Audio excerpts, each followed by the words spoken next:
Hello, ladies and gentlemen, and welcome back to In the Studio by 100tb.com. We've got a good one today. We're talking cheating scandals, all things treacherous here in Dota 2. We've got some news to talk about, but we'll have an interview with Union Gaming, their captain Benjaz. We'll have a translator with us, so it's going to be fun today.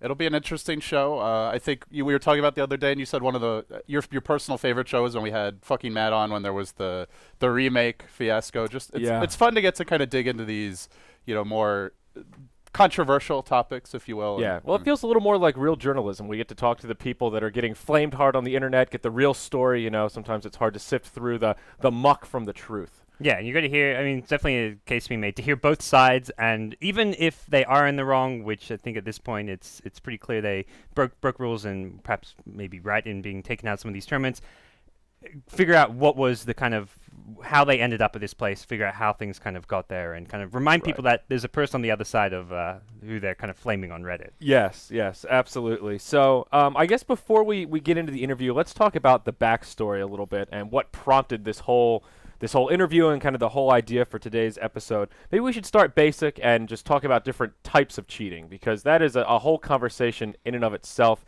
Gods, what are we talking about here? What kind of treachery can the players get into if they're feeling a little down? Ooh, well, it's very different. Back in Dota 1, there was a lot more as far as the client went. Like, you could do your map hacking. You could actually, disconnect people from the game. There was a lot more kind of things you could do. With Dota 2, it's kind of changed a lot. Right now, obviously, you've got your stream cheating, which is kind of what the recent kind of incident's been about, which is where you're pausing the game to look at the stream, get information, or even just tabbing out when the stream's not paused, which is where streams inherently have a 2-minute delay, or sometimes longer. Some of these tournaments even using 5-minute delays. That, to me, is probably one of the more easily accessible ways to look to cheat to gain an advantage. Outside of that, there's a few other kind of little niche things, like you can use macros. Like there was a SEA incident where one team was using like a macro to play Meepo. So you push one button and it equivalently does like 30 commands in one to do like a blink poof combo. And that's something which Valve does not allow at TI, for example, and that most tournaments don't allow.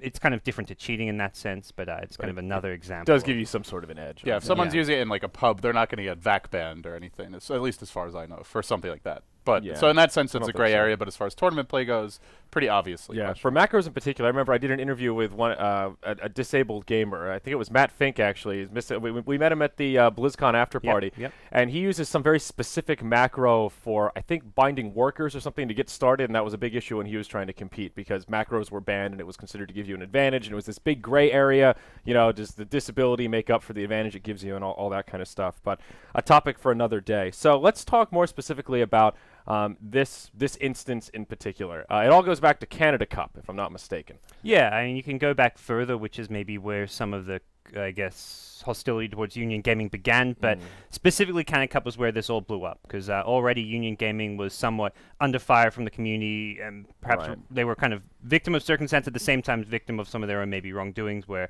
there'd been some kind of suspicious pauses, whatever it may have been. We'll kind of address some of those issues when we bring them on, but Canada Cup specifically, there was video proof, because they streamed their team house, their player room of them with the stream open during a pause. One of the players had tabbed out, and Canada Cup ruled that they had the stream open. That obviously violated the rules. Whether or not they had the stream open intentionally to gain an advantage, or whether it was something that was just maybe a bit less harmful in mind. That's kind of what we're looking to kind of figure out here with Union Gaming on the side. So initially they were obviously contacted, and this is probably where the main issue came up, was that initially there was some kind of concern about, because the initial response was like very much, we didn't cheat. We didn't have this open. I think there was even an initial comment saying, "Oh, we just had our TZ stream open," and people were like, "Hold on a second, that doesn't look like the stream." The Canada Cup admin said, "Look, there's a overlay. They had no overlays on the stream. It looks like the Spanish stream." So that was where that initial happened. After that, an apology came out saying, "Look, we messed up." So that was kind of the sequence of events that happened within Canada Cup.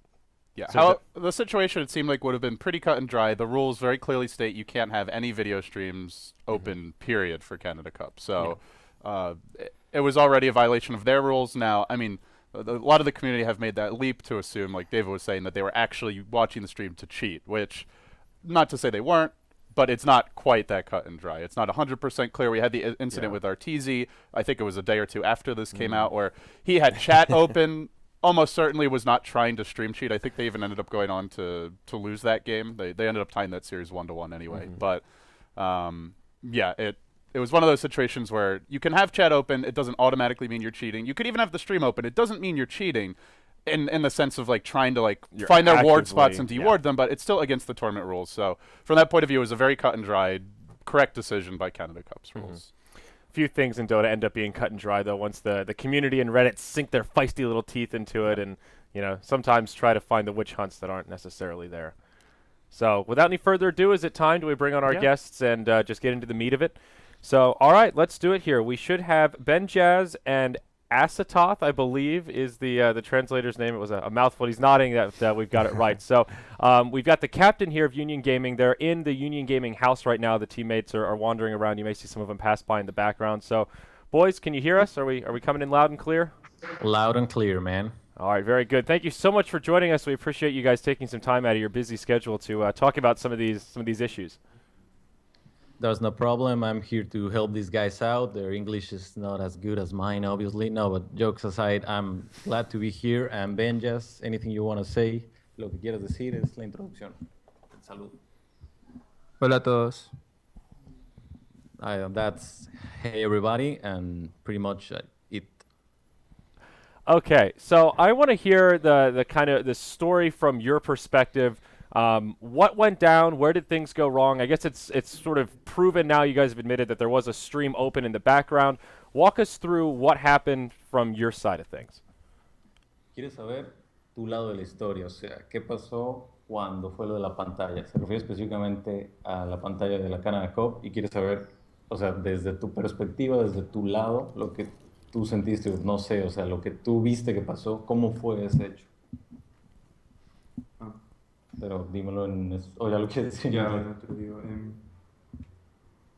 Que lo vemos más como un incumplimiento de regla que una trampa, porque fue sin intención. Y que pido disculpas porque no estuvo bien, ¿no? O sea, por nuestra falta de experiencia, por no saber sobre las reglas, pasó esto, ¿no? Por simplemente no estar informados, ¿no? Y claro, fue un incumplimiento de regla y creo que tuvimos que asumir el castigo, ¿no? Y disculpa, ¿no? He first of all say he wants to apologize to everyone who got like mad about this case, or with you guys, with the organizers, with everyone. He wants to apologize because he feels from his side that the main problem was this lack of experience, this lack of, for example, knowing the rules. They didn't read the rules. That's a sad true fact. So when it happened, they didn't know how to react. They didn't know what to do because this is like the first time it happened for them. And for this, he wants to apologize. He fully admits it was a mistake. This should have never happened. But one of the players was actually watching just one stream, and that led to all this big chaos. Okay, so just a case of not thoroughly examining the rules, I suppose, and I guess my question is like, as far as that play is concerned, why? What is the reasoning and intent behind having the stream open during a match? Like, what leads to having the stream open? Like, shouldn't you be focused on the match that you're actually playing at hand? ¿Por qué tienen ventanas abiertas cuando están jugando? ¿No deberían estar concentrados al 100%? ¿No debería ser un tema de full concentración? Pues Atún es o sea, Sora es un jugador que recién está entrando a torneos internacionales y él no está informado de esto, ¿no? De que tiene que cerrar las ventanas. Él está acostumbrado a tener 1000 ventanas abiertas. Él está acostumbrado a tener 1000 ventanas abiertas cuando él juega. Y una de esas ventanas puede ser el stream de Artesi, el stream de Gamers Studio, el stream de cualquier cosa, ¿no? Pero él está ahí, pero él está más pendiente de la casa, el stream de la casa también, especialmente el de la casa. Él minimiza para ver el stream de la casa, ¿me entiendes? Y en eso encuentra todas sus ventanas abiertas y él no se da cuenta, ¿me entiendes? Por ser un jugador inexperto, ¿no? Benjaz says this this little guy, Sora, the newest player of the team. He's quite young and he lacks a lot of experience in like real tournaments, in professional tournaments. So he says this guy, this team player, he usually is like he used to do that all the time, having a lot of tabs open, no matter if it's with like a show, a stream open. Since we are in the gaming house, here in the Lead Gaming House, there's a 24-hour stream, and he likes to be watching that stream all time. So that's one of the main reasons he's always alt tabbing, because he likes to, I don't know, see himself. But the reason is that he's quite he needs to be a little more professional, because this is his first time playing like real matches of Dota. Mm-hmm. So you mentioned the 24-hour stream coming out of your gaming house. Can you talk to us about that a little bit, that general transparency, sort of the thought process behind having a 24-hour stream, and also how it's been going? Have your players been enjoying it? Has it been helping in situations like this, or is it making things almost a little bit worse? ¿Quieres saber sobre la Elite Gaming House? ¿Cómo se sienten? ¿Qué tal es como el tema de la transparencia? En la Elite Gaming House hay un stream 24 horas abierto y tienen como curiosidad de saber cómo llegaron a entrar aquí, cuáles fueron las ideas o los pensamientos que había, y si les ha servido, si ha habido algún beneficio de la Elite Gaming House, fuera de lo que pues ha pasado recientemente.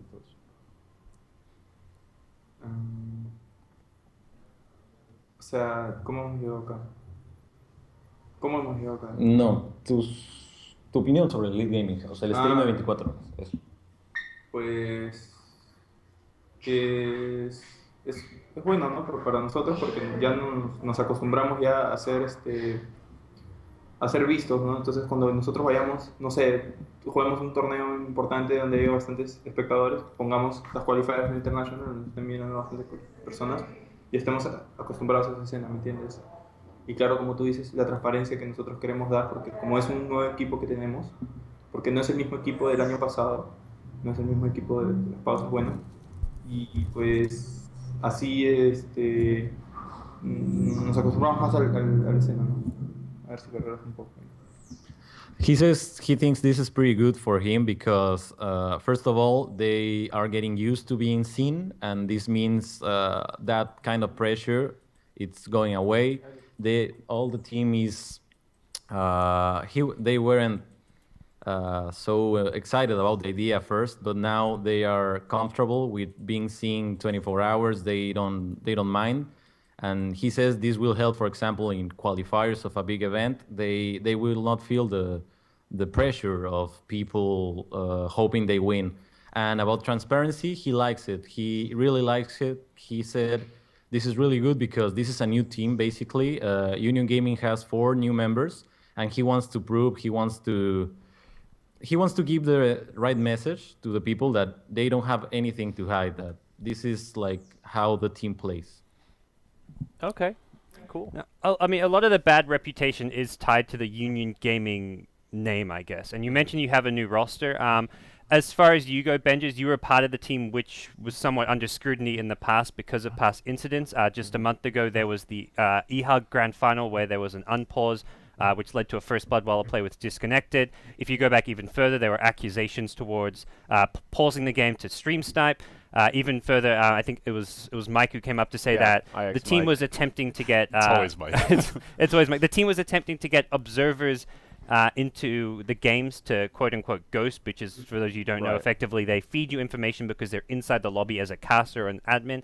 Yeah, so they're not delayed, they're seeing it in real time. They're seeing the game in real time as if they're like an admin in the game and can pass on information. As far as those incidents go, and you being a part of them, obviously the rest of your team is new, what kind of went down in some of those incidents? Like how does it seems that Union Gaming or yourself and your team seem to keep being on the receiving end of these kind of unfortunate incidences. He wants to know, like, now they know this is a new team, but you're the last member of the old Union Gaming, the one team who had this shady past with Ghost. Te estoy hablando. I'm thinking. I was just wondering. He's so confused now. ¿Quieres saber sobre tu cara? Tú eres el único miembro que queda del UG antiguo. Ahora son solo nuevos, pero ellos quieren saber, por ejemplo, qué pasó con todos estos incidentes con EXMike, lo que pasaba de los observers que los acusaban. Eso es lo que ellos quieren saber ahorita sobre los incidentes pasados, qué fue, cómo fue, o sea, qué sucedió. Te voy a prestar este para que haya audio. ¿Quieres que hable? Sí, para que la gente te escuche en español. Ah, bueno, Sí, pues... para que no queden huecos. Dices de los observers fantasmas, eso, ¿no? Sí. Ya. Nosotros no teníamos ni idea de que existían. Simplemente fue una persona que se entró al juego porque creo que en el grupo donde se pasan los passwords, ¿no? Hay bastantes personas que pueden ver, ¿no? En el Skype. Entonces alguien de repente ha visto el password en el Skype y ha entrado. Pues nosotros no sabíamos de quién se trataba. Nos sorprendió bastante que nos acusaran de eso, pues, ¿no? He says he basically was completely surprised about this accusation from EX Mike. They did not use Ghost or people in the lobby for cheating purposes. They think the most viable option was someone reading the same Skype chat of the group and entering the game without the permission or without asking. And that led to some shady miscommunication or shady confusion here. But he says, and he's quite energetic in that, they did not cheat and they did not approve of that kind of behavior. Okay. And as far as the pauses go, I mean, there's been a lot of pauses in your past matches, your past tournaments. I mean, obviously, this recent game here, it shows that you're watching the stream. I have to come out and ask, did your team ever look at the stream in these past incidents where there was accusations okay, the stream was paused and then it seemed like they acted on some of the information? Has that actually ever occurred with you or your team? Quiero saber si realmente en ya sabes, la historia de las pausas, si en algún momento realmente la pausa se utilizó para hacer stream sniping, sacar información de algún stream, o si la pausa era por cualquier otro motivo. Pero habla del pasado, de UG de las pausas. Bueno, pues antes de tener bootcamp, ¿no? de ser apoyados como se debería, nosotros jugábamos en unas condiciones que no eran buenas, jugábamos en nuestras casas y pues no teníamos buenas PCs, ¿no? Y pues en mi caso yo tenía que reiniciar el Dota 2 para para que mis FPS me corran bien, ¿no? Y en el caso de mis compañeros algo parecido también, siempre tenían un problema con sus PCs y pues eso pues. Por eso eran los pauses, más que todo. He says this is the first time they're playing in the same place as a team, and that time Union Gaming was playing everyone in their houses with their own hardware. So, for example, a lot of the reasons, basically 90% of these shady pauses were because Benjaz needs to restart Steam every time he wants to play because the frames per second are not stable. So he needs to restart Steam and then open again, then play Dota. And that's why they pause in the early stage of the game, so he could do that. And basically, every single member of the team had these technical issues that needed some time to be fixed in every single game they played because of their PCs. And that's the explanation he gave me. Okay, so how is the team's morale right now? Obviously, if you've opened up Reddit over the past week, it's probably a little bit of a negative vibe around the house. How are you guys dealing with it, and do you have any plans to try and kind of save the brand, bring things back? Is some of that involved in the 24-hour stream? Is there any strategy in place to make sure this doesn't happen again and make sure the players all keep their heads above water? ¿Quieres saber sobre la moral actual del equipo? ¿Cómo se siente el equipo? ¿Qué planes hay? ¿Salvar la marca? Todos los planes generales que existan, pero sobre todo quiero saber el ánimo y la moral del equipo actualmente. Pues lo que realmente nos puso sentimentalmente mal fue que nos acusaran de tramposos cuando nosotros simplemente queremos jugar Dota y pues ahora, hablando así con todos, yo los animo siempre, ¿no? Para que no dejen esto, porque ellos tienen bastante futuro. Y yo creo en cada uno de ellos, ¿no? Que a cada un tiempo nosotros vamos a poder conseguir no sé, algún torneo fuerte, ¿no? Algún torneo grande. Solamente tengo que tener paciencia, ¿no? Acá y mis compañeros también, y apoyarlos también para que no estén con la moral baja, ¿no? Porque al comienzo sí se sentían muy mal. Inclusive se querían ir cada uno se quería ir a su casa, pero pues les hablamos todos y quedamos que tenemos que solucionar esto porque nosotros no somos ningún tramposo, simplemente hemos roto una regla, ¿no? Y pedimos perdón por eso y que no va a volver a pasar nunca. Yeah, he said it was a really big hit in the morale team. They even basically everyone wanted to go home. That was basically the end of Union Gaming, but they know they are not cheaters. Benjaz knows this is not the end of the team, so they stick together. They have talked a lot in the past couple of days since the incident, and they want to keep going. They want to regain the trust of the organizers of the big events. They know they can eventually do it. He really wants to be clear about apologizing of this incident, and he says it will not happen again. But they know they can still regain their former play level, their former trust in the people, and they will do it. They're pretty confident about it. Okay. All right, we've got a couple community questions just from the response there. One of these comes as a question for Benjaz. South America, particularly Peru, has quite an infamous reputation already on Dota 2, especially on the American servers. How has the Peruvian scene reacted to the decision to remove Union Gaming from Canada Cup, MLG Pro League, as well as the Summit 3? Has the response been somewhat divided or united? What's kind of been the response from the kind of South American and Peruvian community about this? Pues ya sabes, la fama que existe de los peruanos en el Dota 2 y le interesa saber, sobre todo aquí a Gods, cuál es tu opinión o más bien qué ha pasado aquí en la escena, localmente hablando, cómo ha reaccionado la comunidad ante esta acusación que se les hicieron, se han unido, se ha dividido, se han vuelto todos en tu contra. Él quiere saber cómo ha sido la comunidad porque conoce allá, pero no acá. Bueno, pues Em, primeramente, la persona que creo que hizo el post en Reddit, que tomó la foto, creo que es peruano. Estamos seguros que es peruano. Y pues, no, acá bastantes personas no están en contra de nosotros, pero por nuestra parte nosotros vamos a seguir trabajando para conseguir nuestras metas.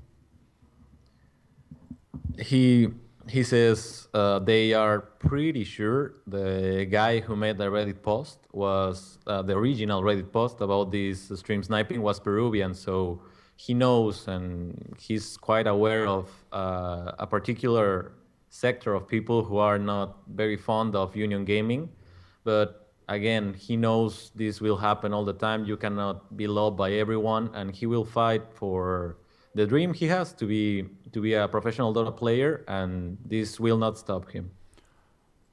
What are your next opportunities? Do you guys have, obviously a lot of the larger tournaments have removed Union Gaming. Are you active? Are there any events coming up for you guys? What's like your next chance to redeem yourselves and to hopefully put a fresh foot forward? ¿Cuáles son los planes ahora? ¿Qué evento queda? Sabemos que hay varios grandes que ya en estos momentos no van a poder participar, pero ¿hay alguno que se venga? Algo donde ustedes puedan demostrar que la calidad existe sin ningún tipo de especulación. Creo que tenemos el torneo WePlay, que hasta la fecha están adentro. Sí, claro. Que hasta la fecha estamos adentro, todavía no nos han cancelado la invitación. Bueno, y pues creo que es ese nada más, porque los demás estamos fuera. Yeah, he says basically this is it Basically, the only one that's left is we play. The seems the admins are gonna let Union Gaming play we play that, and he says that's pretty much the chance Union Gaming has because right now that's the only big international tournament. Okay, very good. Well, again, thank you so much for taking time to talk about this with us. Do you have anything else you want to say? Anything else you want to add to the conversation that we didn't ask about? ¿Algo que quieras agregar a la conversación, lo que tú quieras que haya faltado? Ahora sí.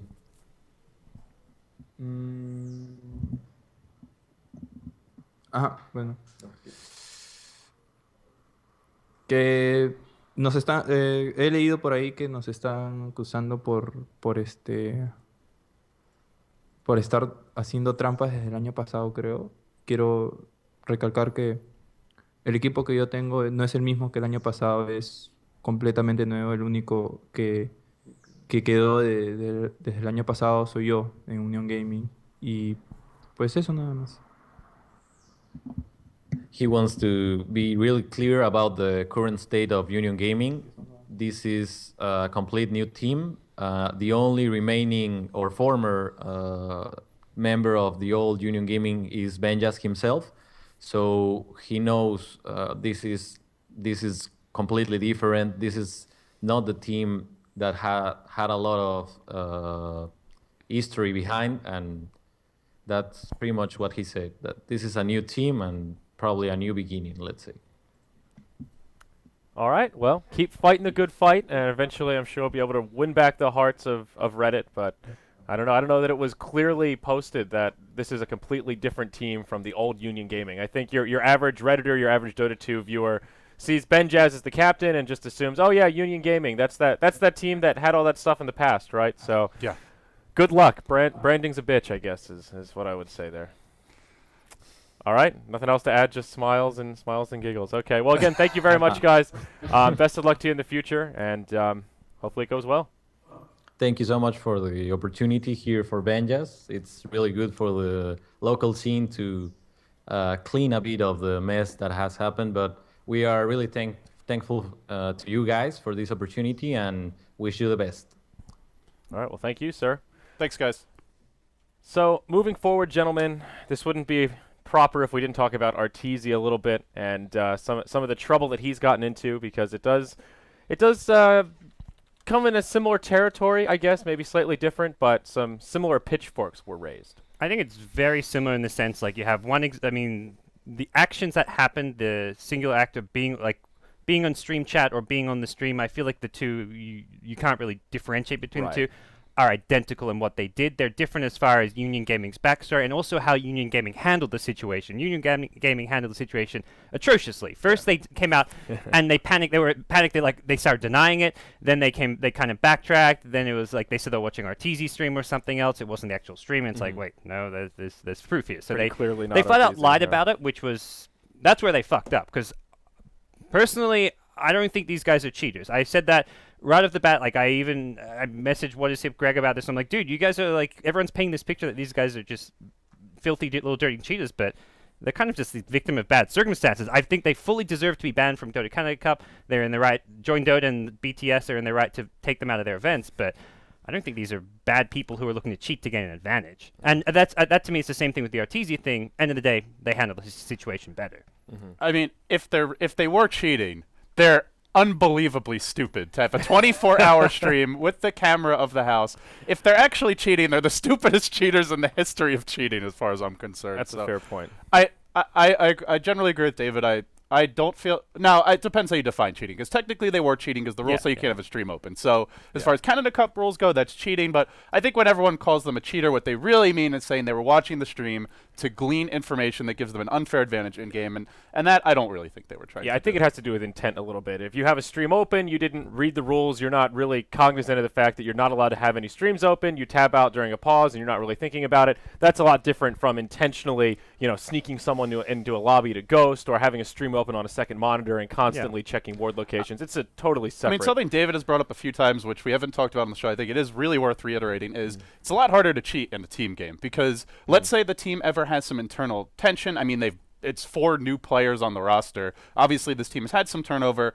if the team as a whole is collectively deciding to cheat and anything goes wrong, one person can leak it and suddenly the whole team's screwed. So to cheat in Dota, it has to be either a concerted effort by 5 players, and you can't ever change players without the risk of someone leaking that being out there. Like, imagine if, Iwo leaves the team or something, he goes to another team and he knows that Union Gaming cheats. Yeah. He's going to say something about it or do something about it, or he's going to, I guess his team could also try to out-cheat them, but I mean, it's the full cheating meta here. Yeah. I think cheating as a team collectively in a team house is very difficult unless you're always sticking together as 5, and I mean, it's a new roster. That just doesn't happen in Dota. That's where match fixing doesn't really work in Dota too well either. I mean, it worked for Solo until he got caught. Obviously, he did that as an individual, but generally speaking, if you're trying to fix a match or throw a match, you kind of need to get your team on board, or if you play awfully and throw the game, you risk getting kicked from your team. So it's one of those things where I felt like when these initial accusations came out months ago, and this was as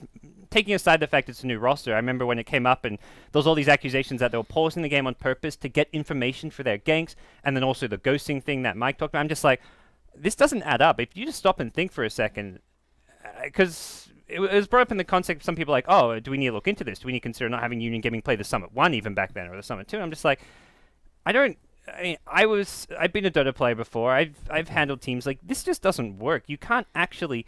I mean, you can cheat as a team. Okay, don't get me wrong. It is possible. There is. I can understand like some people maybe out there who believe they went into this with the intent to cheat. That's an argument you can make. It's just. I feel like it's a very unlikely outcome, and if it is, then I mean that's kind of a sad state for them to be in. But I think they are definitely. End of the day, though, they do have themselves to blame. I think the one thing that he said in that interview, which to me I just was like, "Are you fucking stupid?" They didn't read the rules. Yeah, that was the first question we asked. Like, "Oh, we didn't really read the rules. We're kind of, we never really do that." And it's like. Well, you're kind of start doing. I mean, at that point, they only have themselves to blame. They broke the rules, and in that sense, they cheated, but they didn't do it with the intent to gain an advantage. Now, let's be clear, though. A lot of teams don't read the rules. Union Gaming are not the only team that doesn't read the rules. Now, other teams have been implicated in these situations, so I would say a lot of this should be a wake-up call to all teams to read the rules more carefully, and also to organizers, you need to have really clear rules in these subjects. Yeah, quickly, you mentioned the Artesia thing. I think that's something worth bringing up is all these pro players in stream chat. Artesia's not the first incident. There was a Bulldog is the most infamous case where he's always like, and he's I think he's just always logged into stream chat. Like even when he's at the venue playing at a LAN. I mean, obviously there's an admin behind him. He's not reading chat and watching the stream, but. It doesn't matter. It's just the appearance that you really would like to avoid. So Artesia was the first one who, I mean, it was particularly boneheaded because it comes a day after this whole fiasco over Union Gaming, and he was almost trying to like spit in the eye of the dragon, and well, he got burnt a bit for that. But well done, let's be clear, he's by no means the first pro player to be guilty of being in the chat, actively chatting during pauses even, and I mean, hopefully he is the last, because at this point, anybody's in chat, it's going to be a witch hunt. I think it was like a year ago where Demon actually like was talking in chat during a game of theirs. And I think it was during a pause, but it's just like, it proves he at least has the Twitch chat open. And if you have the chat open, who's to say you don't have the stream open? And even if, I know, I can see why the players have it. They're bored. They want to see what... It's very much this, like, you're looking to see what chat's saying about your play, or especially if you make a big play. Like, you make a flashy play, you want to see the live reaction to it. When you go back and watch a VOD, you don't get that reaction. Twitch chat is a culture in itself, which is why these players like Bulldog, Demon, Artesia want to interact with Twitch chat, including during a live match. End of the day, it's unprofessional. It can't exist. They're actually, if you really want that as a player, there's a plugin for an extension for Chrome. I don't know if they have it for other browsers, called Rechat, where it actually, not for every VOD, but for a lot of VODs, it will like save the chat. So if you really enjoy seeing the chat's reactions to moments in a game, for especially, I don't know exactly how it works, but I think it's like bigger streams almost always have the chat saved. BTS has it for sure. Yeah. Well, not all of our VODs though. Some of our VODs. So really? I don't know exactly how it works, but you can get that Twitch chat experience without watching the games live or having it open. So if you're ever tempted by that, guys, there are other ways to do it that don't involve watching the stream live, having chat open live, and open yourself up to those accusations. Yeah. My big beef with all of these cheating scandals, and more importantly, the accusations, is that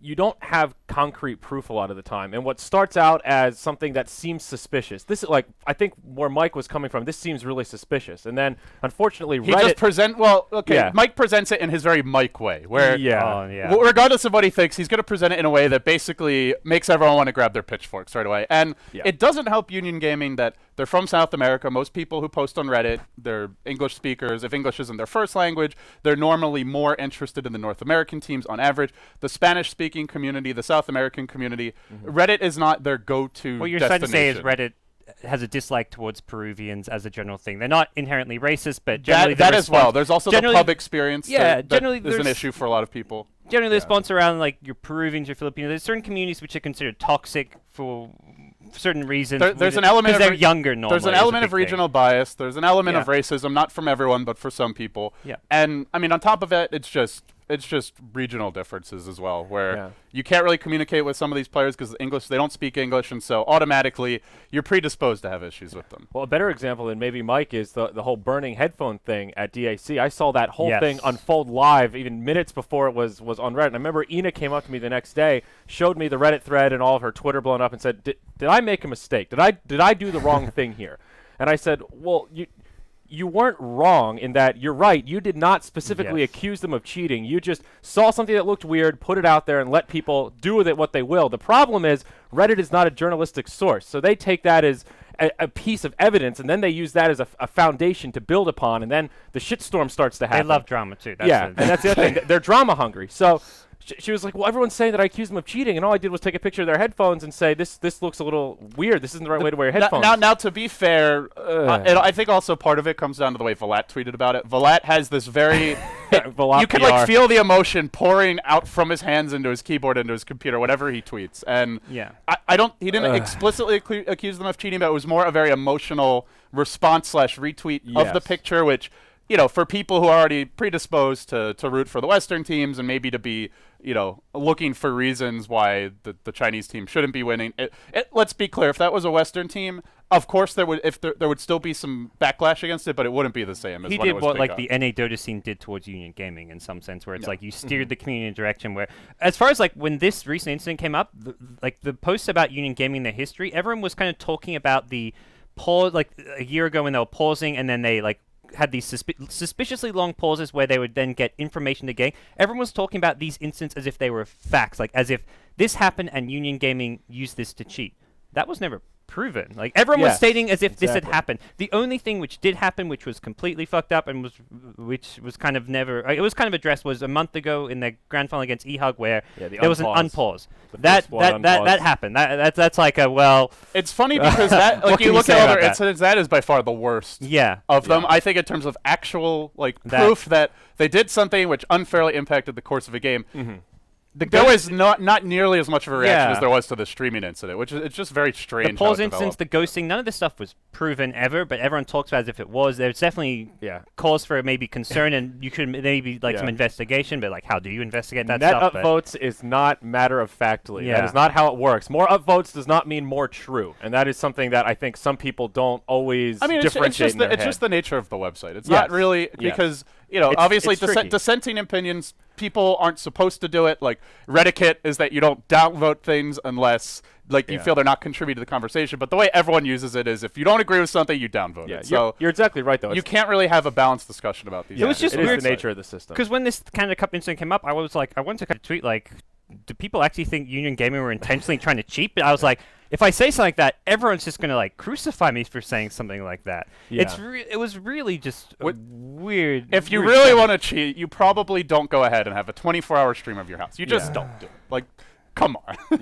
And maybe a better example of how people can get burned is Weehaw in the EEL cheating using what was it that he had the cheat mode on? Is that what it was for his game? He was using refresh. Literally cheating. Okay, the way Weehaw handled that, I have no sympathy for Weehaw whatsoever. He kind of pulled a Union Gaming as far as how he handled the situation. I think his was even more ridiculous. He was basically like, it's only NEL, so why do you care? And then when people started giving him a hard time for that, he basically gave everyone the middle finger. He never never apologized. Said, sorry, that was an immature reaction.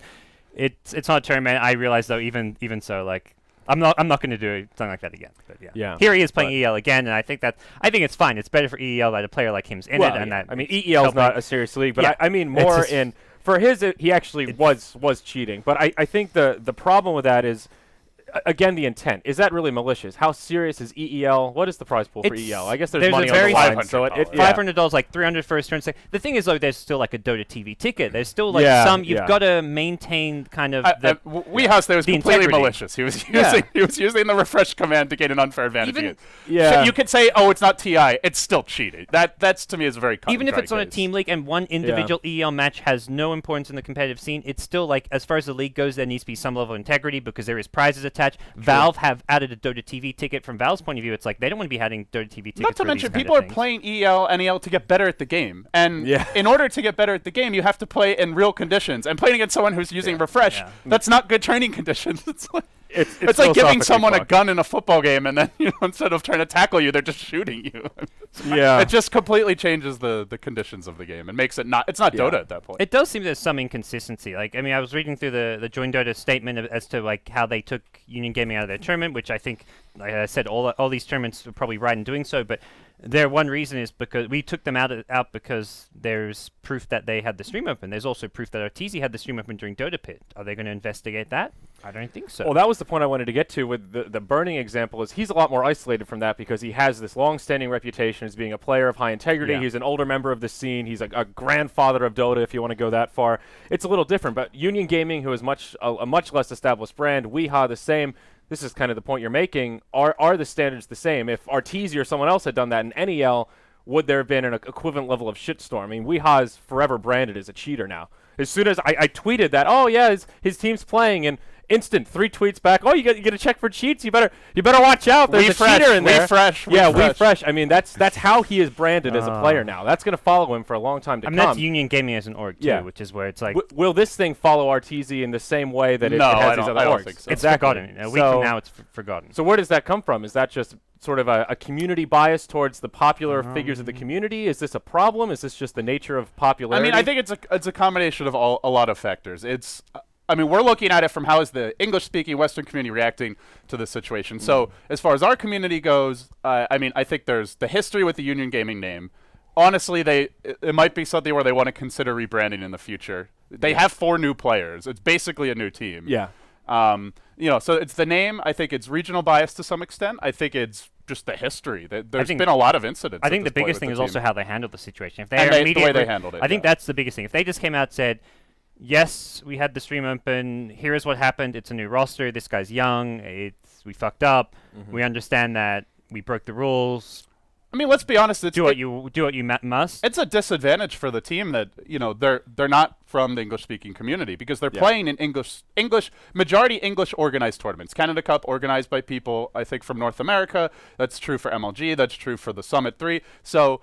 Imagine if Cyborg matched their manager and what happened with Secret. Like, he sees what's going on Reddit instantly. He's probably even watching the chat. So, like, he's able to he sees the issue brewing and he's able to react to it a lot quicker. Whereas I highly doubt that the Union Gaming manager is fiending Reddit, is actively following a lot of the English-speaking personalities. Now, I mean, is that an excuse for anything? Absolutely not. But it's just a disadvantage that comes with being from South America, but playing primarily in a region where the main language is English. As soon as that Reddit thread was up, Matt was in there posting, like, defending Arteezy and saying, I don't think he said something about a statement coming up, but he just said, like, kind of downplaying the issue, which I remember going in there and thinking, okay, I mean, that's Matt's job as their manager. He needs to PR, man. He needs to handle it. But I'm like, this is actually a big issue, but it didn't really become a big issue because he handled it so proactively, and then Canada Cup, I feel Dota Pits are almost saved their assets by making such a nice, like, here's why we're not going to punish them. They made a great statement. I agree with their decision to keep them in the tournament, but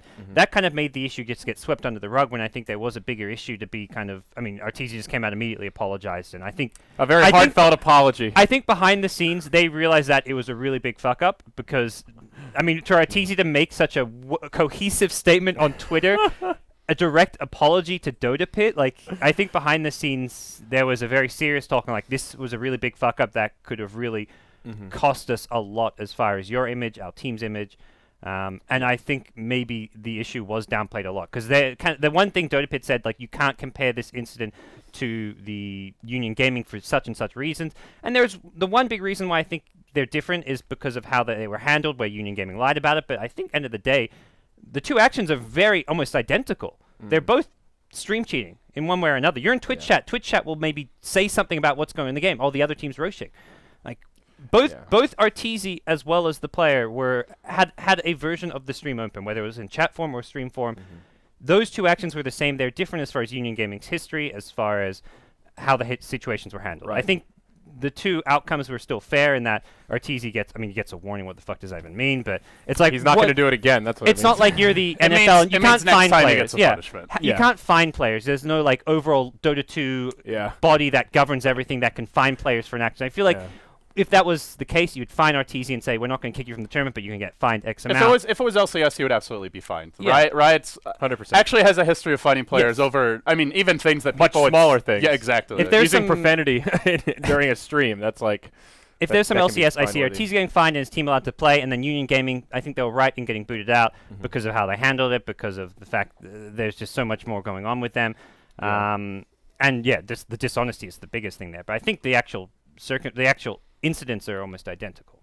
I mean, I remember in the Han days, we used to use six-minute delay because that was the big thing. We want to make sure wards can't be sniped, and that was I remember asking Twitch to get an extension on my delay server because the limit was 5, and the community demanded that we have a 6-minute delay to make sure the integrity of the stream is there, but that introduces a whole bunch of issues as well. If you have an audio issue, it takes 6 minutes to identify it. It's just less interactive as well. You can't really include the chat in any way. I mean, you can, but it's 5 minutes. The longer the delay, the longer you just need the pauses, Andrew. Yeah, that's true. That's true. There's a 6-minute delay. We just need a 5-minute pause, and then we can just wait for the stream to catch up during that pause. Very good. I don't know. I guess overall, the lack of governing body, what you were mentioning, is maybe a way to round this conversation off. I don't think we need to get into the whole, we need a KESPA for the West, but it is one thing that we have no way to really punish this aside from individual tournament organizers coming together and saying, all right, Union, this is inappropriate. We're going to put our foot down here. But that's just a lot of individuals all kind of on the same page. If this was a little less cut and dry, people need to be also very clear that it's not just Union doing this. I think even when I played and I was being streamed, I would tab out and check the stream. I've done that in a match I played. We got a cheater here, gang. We got to watch out. I think the police are upstairs, so you better watch yourself. I feel like I can say I can't remember doing it, but I feel like I can say confidently I've probably done that before. And it was never with the intention to cheat. It was just like I just made a huge play on this hero. I want to see what Twitch chat said about that. I mean, I can empathize. Every time I make a really bad joke, I'm tempted to tab out and see what they're saying. Some players don't care, but it is very human. The vast majority of players, if they're not fiending Twitch chat live, they're definitely fiending other community forums. Some have gotten to that point where they've been on the negative end of it, the attention, and so now maybe they make a conscious decision to take a step back in general, but especially when you're new, when you're up and coming, when you're a little bit less established, it's just human to want to see what people are saying about you. Yeah. All right. That doesn't excuse anything. That's just, it's kind of, I guess, understanding why these things happen. Yeah. So moving forward here, that'll wrap up our discussion about cheating. Hopefully that was fruitful and enlightening for some folks out there. Just a couple of news pieces we need to hit before we wrap up. We've had some roster changes. Looks like the East is starting to settle down a little bit. Maybe not completely, but we're starting to see some players move around.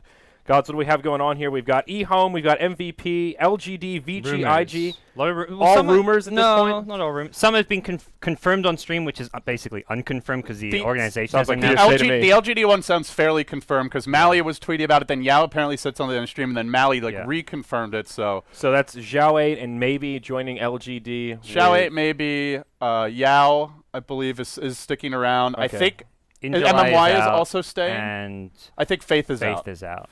Injuly and Faith are out, and Xiao 8 and maybe are in, I believe. Good. Put Xiao back in the off lane so he can't lose mid every game anymore, you know. Oh, that's good. So I had to throw some Yao shots. Vici's rumored to pick up Rabbit to replace Black, which complete is complete hearsay. Yeah, that would be interesting though. That could be a fun lineup. He was one of the worst players of DAC, but he still was one. He was one of the best players at TI4, and then one of the worst players at DAC. I was just thinking that. So who knows? Well, and there's still that burning question of where's Black going. Where's Mini B God? I thought you had a burning question. There's also question about Black. There's also Burning, who's pretty heavily rumored to be going to IG, joining 430. There was a thread saying burning to IG confirmed, and then the Reddit tag was unconfirmed. Unconfirmed. Even though the title says it's confirmed. But So that seems fairly certain, although Okay. still just in the kind of And that's been a rumor longer status. rumor as well. That was kind of floating around during DAC that Yeah. burning might be going the IG way.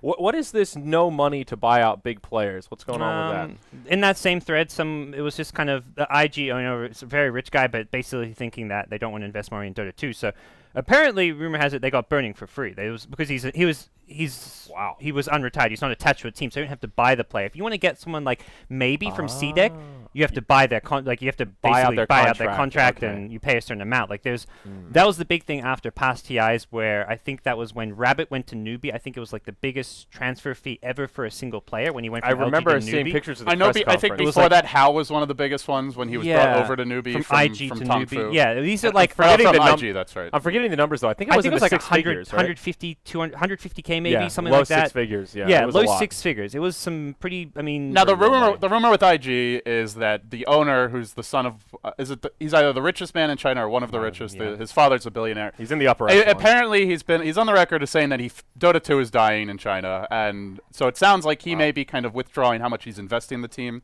focusing on League of Legends or other games more. I'm not entirely sure. Maybe just not focusing on gaming as much in general, but that is where the lack of money I think came from. I think LG is going to be scary though with their new roster. I think maybe he's one of the biggest pickups out there right now. He was putting CDEC on his back to some extent. And just has he's young, he has a lot of potential. I thought he was probably one of the best candidates Vici Gaming could have picked up as their replacement for Black.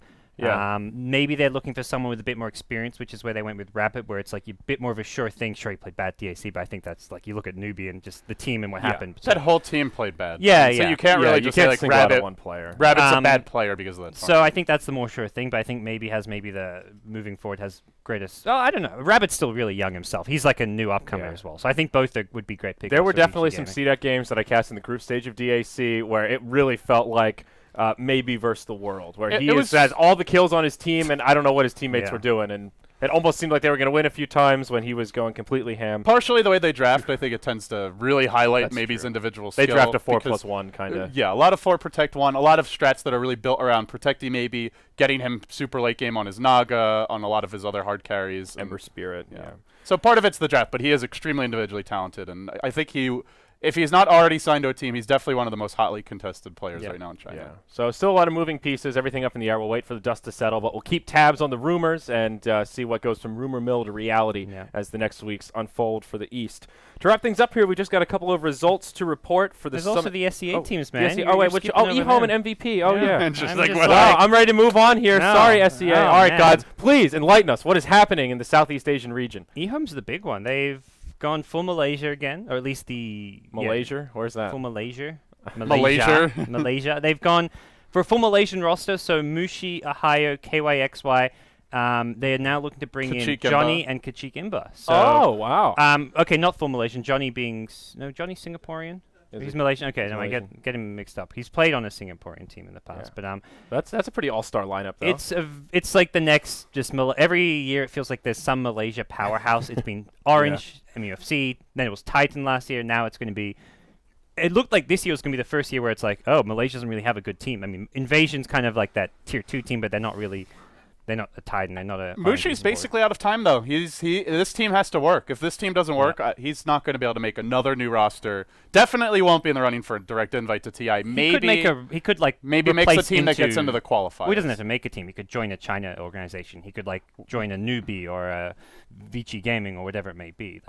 Yeah, but I mean, he's really running out of time. This is like his last big chance to build like, I guess what he probably feels is like his ideal team. You know. Beyond that, he's going to have to just find someone who needs a fifth, or maybe create some team last minute, hope they get invited to TI qualifiers. But yeah.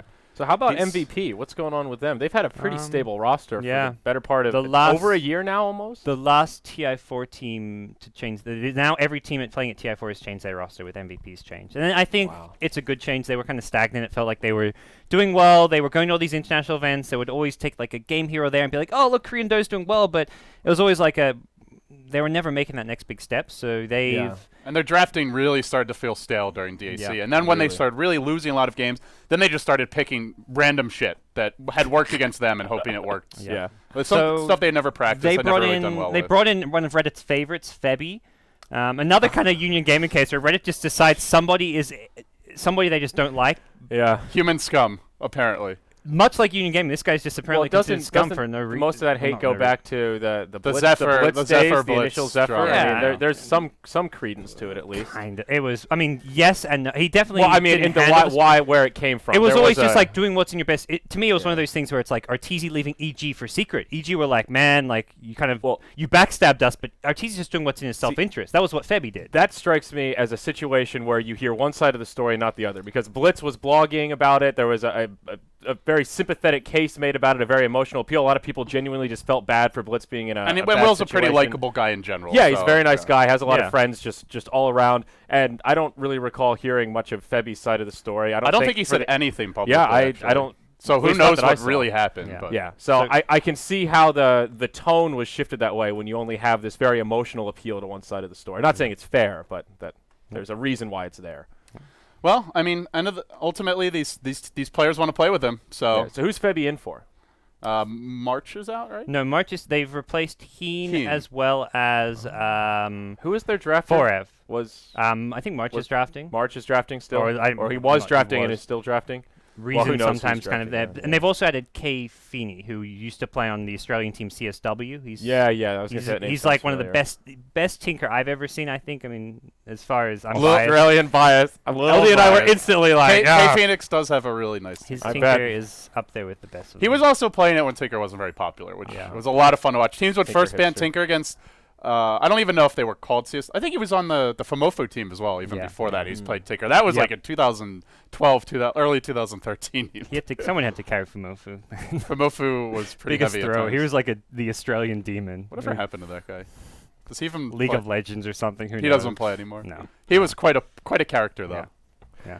So I think I still don't see MVP being a top contender. I think they'll maybe go through a honeymoon phase where they get some slightly better results, but they'll probably this being just like a side grade rather than like an upgrade or a downgrade. But So I mean, the way things are looking right now, if you look at TI, Rave, I think most likely gets invited unless they change their roster massively or they perform horribly over the next couple months. yeah. But do you see any other SEA teams getting invited? Because I don't really think there's anyone who you can make a case for right now. Depends if there's like an event, like a big event in the next month, because invites don't go out for Yeah. another month or two, What month and ev- a half, 2 months. What events are the top SEA? What events even? What top events even have SEA teams? Right Summit now? 3. Summit 3 is like after invites go. Yeah, out. but eHome MLG, is not the MLG playing- season 1 I think is before invites, so there'll be an SEA team there, but It really sucks for the SEA teams because they have so few opportunities right now to prove themselves before TI invites are going to go Yeah. out. Is this eHome lineup going to be in the major All Stars, the Fallout tournament coming up in no, Kuala I don't Lumpur? believe they're a new team. They're not too at the new moment, for that. unless somehow one of the teams playing doesn't end up. So attending. that's the big issue. Like LD's saying, when are they going to have Yeah. an opportunity to prove themselves? I feel like this eHome team could be candidates for an invite, but if there's nowhere for them to really prove themselves in a LAN setting, then it feels a little more shaky. Yeah, at this I don't point know. you can't justify inviting them. Yeah, I think we only see one SEA team get invited. I think it's Rave, and I think you have the qualifier. That's it. 2 SEA teams at TI, barring a miracle run by some And I think team. it's similar to America in that sense, where it's like that's maybe all the spots the region deserves is the one qualifier plus the one invite, which would be EG in America's case. You're forgetting Cloud9. Oh yeah, sorry. Come on, 2 Tyler American Goose. teams. No, Silly but story. I agree. I think EG is the only clear invite from America. Same issue with that scene. I think the one difference with America is it seems like there's a bit more in the way of like major tournaments for these teams Yeah, to compete. they in. have many more opportunities, but the scene is still just. And it clusterfuck. kind of sucks and is unfair, but even events that don't have America spots, like ESL, they are letting American teams play in their qualifiers. We don't see any SEA teams playing in like Chinese tournament qualifiers unless they specifically have SEA qualifiers. So there is some potential for regional crossover. It's not great. It's not ideal, but Yep.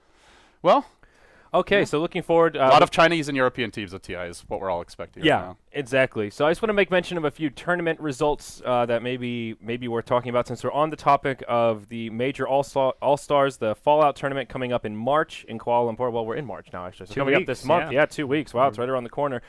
Just want to mention the teams that are in it. Empire has qualified in the European qualifiers. So that's quite exciting. I have to look down and read off this. I don't have this memorized. So it'll be eHug, Empire, Navi, Invasion, Rave, Can't Say Whips, Redemption, and then there's still a Chinese invite that is TBD, I guess, pending the shuffle.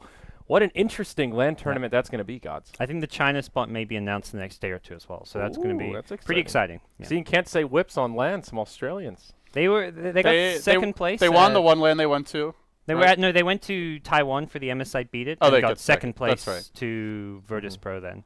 They beat like CDEC and some good teams though. Yeah, it'll be and they're always playing at that big ping disadvantage, sort of just in general, even in the SCA region. Well, then there was DAC where they were not playing from Australia and just got wrecked. So they're still playing on China. I mean, all the SCA teams got wrecked on China servers. But there were some SCA versus SCA games there as well, and they lost almost every game. So yeah, I think they finished last or second to last. Second or third, yeah. So I think second last. So they had a really good showing in MSI, not so good since then. So it will be interesting to see if they can do Australia proud.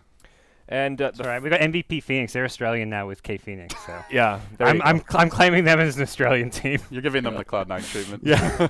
Yeah. So looking forward at the Summit 3, Phase 1 for EU and SEA is completed. So we know which 2 teams from each will be moving into Phase 2, which is kind of the actual qualifier where they face the big dogs.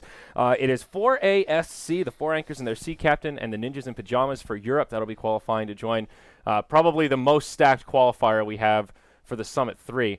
Pretty exciting. The 4 anchors turning some heads. They upset Hellraisers in the first round, then upset Power Rangers in the second round, if I'm not mistaken. That is kind of crazy. Both times I was like, okay, this could be a quick series. And the anchors, they showed up to play. It's really cool to see Era and Trixie as 2 of the players from the old Fnatic who that team had so many issues with TA4, and then afterwards everyone went their separate ways. For a while it was only Big Daddy and Fly really doing well, but Era in particular as an individual player has been unbelievably impressive lately. Like watching their games, the whole team's played really well. There was that one amazing buyback Earthshaker. Oh yeah, Earthshaker dies. There's a big team fight at his tier 2. He buys back. He TPs into the tower. This is pretty early game, like 10, 15 minutes, and you were Cassie Edgerin. He echo slams 4 heroes. Handskin played sensationally well that game, but in general, Era has just been swagging on people. He's playing with some fire. Like, you can just feel like he has something to prove. He's completely focused. It seems like whatever the issues were in the past with traveling, even at Starladder, played exceptionally well as an individual player. So if Eric could keep it up, I see NIP really making a case as, if not a Tier 1 team, then definitely like that Tier 1.5. They're already there, and the question is if they can do it and take home a big LAN or something similarly impressive in the near future. But he's been playing like a monster. He's been consistently in the top like 3 of highest KDA carry there is just in this. I remember Starladder, he had the best stats of any of the other position 1 players across all those teams. He's just toying with his opponents. Like there was one time where he's getting chased, he turns around, he auto attacks a hero, then he like blinks away, he's sitting on 5 HP, watches an axe running in to dunk him and is just taunting him. He's playing with incredible confidence right now, and it's great to see. Era's a really nice guy, and he went through some tough stuff around TI, but it's nice to see him making that. It's a real heartwarming story, I guess. And even just seeing him at LAN events, he just seems so happy and cheerful. Yeah, he is a very positive dude. He's always giggling, always smiling. Like I said, I played a pug game with him at Starladder, and he was giving me tips, helping my dazzle. I skilled stats level 1, and he just smiled and said, "Oh, don't worry about it. We still got it. We won for what it's worth. What are you gonna do?" They just feel like a team as well. When I watch NIP, like there's always an overall strategy. They don't ever seem to fight, and if they do, they keep it within the team. Era's friendly. All of them have been nothing but friendly anytime I've interacted with them or just seen them publicly. There's no drama with this team that I've seen as of yet, and I don't know, it's a team that's easy to root for and want to believe in general. Definitely. And then for the SEA Phase 2, we have MVP, Hot 6, and Arcanus that have advanced. That was mostly God's casting. Yep. How did that Phase 1 go? Arcanus look really solid. To me, they're one of the upcoming SEA teams. They have been for a while that seem really good. And MVP Hot 6, they've got the 2 former Phoenix players. So they've got Forev as well as Heen. And that's kind of just turned them into like a much more... They're much better in the late game. They're just drafting better. They look a lot stronger. So I think MVP now has 2 solid teams as far as the SEA region goes. And then Arcanus is a team to look out for. I think that's a team who could theoretically be a bit of a surprise in some of these upcoming SEA tournaments qualifiers, a TI SEA qualifier. I think they have a lot of they're as good as any SEA team right now. I could see them even matching up against like Mushi's new team. If you had to power rank SEA right now, I think Rave's got to be number 1 for everyone based on previous results and not changing their roster. Who would you say are like the top 3 after Rave? I mean, I'd probably put Mushi's new team in the top 3 just because of the star power. And then third, I'd say it's like CSW or Arcanus or Miracle's new team. Those teams are all very similar. Like 5EVA, I feel like CSW I've heard Arcanus. Miracle's name involved with like 4 teams in the past week and a half. He's I got don't know this what's new going roster. on there. He tried to took the best from First Departure and the best from Insidious Idol to make this new Singapore team. Which Okay. They seem all right. Well, let's hope if they do end up qualifying for any of these upcoming events that they can actually Yeah. attend. I know the Yeah. military service was an issue the last time for the summit, so. Yeah, and last but not least, ES Portal, the next qualifier that is an invitational. The third will be coming up. I think it starts tomorrow. tomorrow morning. So that's exciting. Who's playing in that? Is it? That's exciting. That's exciting. Well, I was thinking more like that's really exciting. I love to hype it up, We but got I 4 don't anchors, have the man. list in front of me. I actually don't know who's in it. 4 anchors are taking on, I think, London Conspiracy in the opening match. I think Alliance is playing another qualifier. They've played a few of these Portal ones. It's not. Is London Conspiracy going to take out Alliance again? Is that happening in this one? It could happen. I wouldn't be surprised. They got 2-0'd actually. Yeah. In that 2-0'd? match. Yeah, by London Yeah. Conspiracy. Oh, yeah. So I think the 4 anchors taking on London Conspiracy may be the first match. There's an See. alliance. There's Got like the brackets right here. So it'll be Power Rangers versus London Conspiracy, Okay. Virtus Pro versus 4 Anchors, Alliance versus the Vega Squadron, and Me Pwned versus Ninjas in Pajamas for the last quarterfinals. Okay.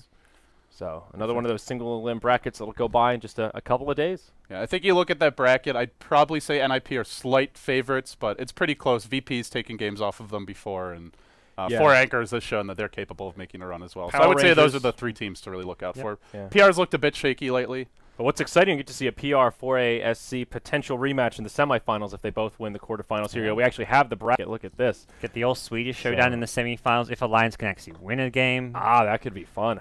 Swede on Swede. So Yeah, Alliance has a lot to prove.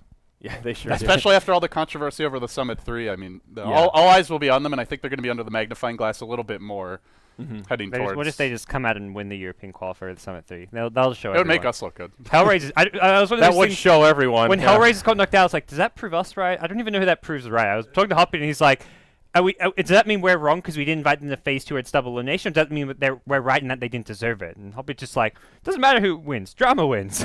that was his perfect way to response. put it. Reddit and BTS, neither of you guys wins. Drama wins. Yeah, I've been getting strange tweets. Like NIP made it to the semifinals, and somebody tweeted at me and said, "That's exactly where they should have started." And I was like, "Well, that was never really an option. It was either start in phase 2 or start in phase 1. There was no choice to start in the middle of phase 1. That just was never on the table." So there's confusion madness with the. Well, phases. and then people get annoyed the more phases there are as well. Like, Yeah. it seems like everyone wants one phase for qualifiers, but the problem is then either you have a really big bracket, in which case you're making some teams play extra games where maybe they shouldn't have to based on their previous records, or you're directly inviting them, which a lot of tournaments can't do because of the number of slots they have. Yeah. Or you just end up having multiple phases. So. Yeah, well, 2 phases sounds like, 2 phases, you're really milking the players. And every tweet I get like that, I'm like, if you count the games, it's significantly less for pretty much everyone involved. Don't Someone worry. thought we'll just brand it as one qualifier. Yeah, That's a mistake we made. We should just brand it as one qualifier where round 1 and 2 is single limb, and then some teams are seeded into round 3. Like Yeah. that would have made life easier. Or we could just go to a 3-phase system, even less games but more phases, just to make it. It's not only Union Gaming who's struggling with PR right now.